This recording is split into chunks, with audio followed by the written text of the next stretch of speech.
Today I'd like to start working on Reading Zone for the first time. I sent most of them home in your baskets in Snakishan.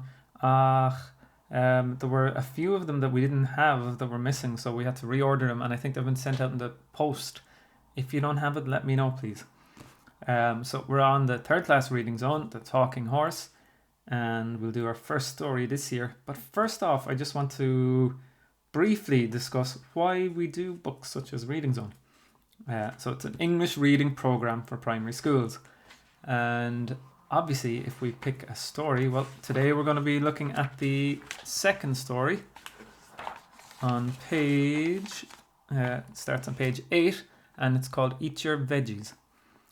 As I was saying, obviously we use this book to help us practice, or to help you practice reading. So the more you practice reading, and it gets gradually harder and harder as you go from year to year, the better you'll get. But it's also used not just for your fluency and speed of reading, but to help develop your vocabulary. And so that means to teach new words or to discuss new words. But probably the most important thing we learn using these books is what's called reading comprehension. And reading comprehension really just means your understanding of the text. So if you comprehend it, you understand it very well. And it can be from very simple stuff like what two things did Jennifer not like? And that just means you need to remember what that was. If you don't remember what it was, you can go back and find where the information was, find where that was written. And but sometimes there's some more open questions. I'll see, have we got any examples here? Describe what she did in your own words. Okay, so they're not looking for an exact line, they're just looking for you to explain what you think about it. So when you're reading this, and you might have to read it twice, if you find the first time you read it you can't remember too much, you might want to look back again and use all the techniques you would have learned and practiced in previous years, such as one thing we practiced was making an image in your head. So when they describe something, try and picture it. There's pictures here to help you, but you can try and visualize it in your head as well. And then the next important thing is we've done is making predictions. So try and figure out what's happening, what do you think is going to happen next, and also making any connections to your own life if you can relate to the people or the creatures in the stories. So today we'll be reading Eat Your Veggies on these two pages, 8 and 9, and then answering some questions. If you're happy to go off and read it yourself, you can stop the video right now and go ahead and read it and do the questions. But if you would like to hear it being read, or maybe you try and read it and it's a bit tricky and you want to hear it, well, I'm going to read the story now, so you can stay tuned.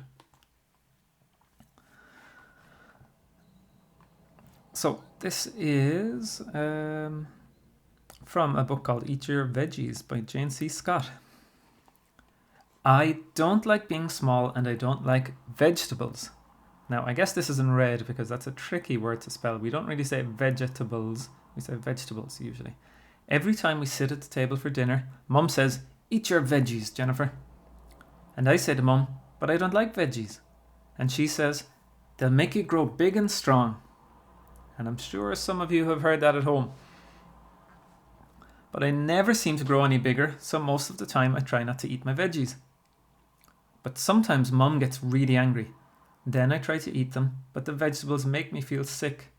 So the best thing to do is think up ways to hide them. One night, I fed my broccoli to our dog, who was under the table. I dropped 5 big green pieces of broccoli down there for her. But the dog didn't like broccoli either, so she just left them on the floor. I had to sneak them into the rubbish when Mum wasn't looking. Now, I wonder how many of you reading this would try something like that. Are you happy to eat the broccoli? Another time, I tried putting 5 big chunks of pumpkin in my jeans pockets. I was going to empty them out after dinner when Mum wasn't looking. But the pumpkin went all mushy and sticky and made a big orange mess in my pockets. Mum was mad. I even tried to bribe my little sister to eat my veggies for me. She likes all kinds of vegetables. So I said I'd give her €1 if she ate mine too. She did it for 2 nights, but then found out. So we have a red word here to draw your attention, bribe. And maybe when you first read that, you didn't know what it meant, but it kind of explains it here. So she gave her sister €1 to eat her veggies too. So a bribe is when you give somebody money to do something for you. And but it's usually done in a sort of illegal or a criminal way, or a dishonest way at the very least. So if you pay someone to do something for you, usually that's just called paying someone. Anyone who works, they get paid to do work. But if you're bribing someone, you're giving them money to do something that they shouldn't really be doing for you. And they're only doing it for you because they're getting money. So it's a bit dishonest. But anyway, Mum found out. Eat your own veggies, Jennifer, she said sternly. And anyone who knows me in the classroom, maybe I say things sternly from time to time, which means I'm kind of say it like I mean it and quite seriously. Other times I might say it a bit more gently. They'll make you grow big and strong. But I wasn't going to eat the veggies, so I had to think up another wonderful idea. It was then that I noticed the plant. It's big and green, with bright bushy leaves that dangle down over the pot. And it sits next to our table, right by where I sit. So each night, when Mum wasn't looking, I put my veggies in the plant's pot. Not even my sister or the dog saw me do it. I put my veggies in there for 5 whole weeks, and then the plant began to grow and grow. It got bigger and stronger and grew faster and faster. The more vegetables I gave it, the bigger and healthier it got. But the best thing of all was that I didn't have to eat broccoli, pumpkin, cabbage, and all the rest of those vegetables anymore. The plant ate them for me. After a while, I began to wonder. The plant was growing so big from eating vegetables. What if I ate them too? Maybe I would grow or get big and strong. So that's the story. When you get to the questions, so A, you can see, is fact finding. What 2 things did Jennifer not like? Can you remember? So, and your answer might look like Jennifer did not like, and if you can't quite remember, well, it's vegetables is one of them, I'm pretty sure.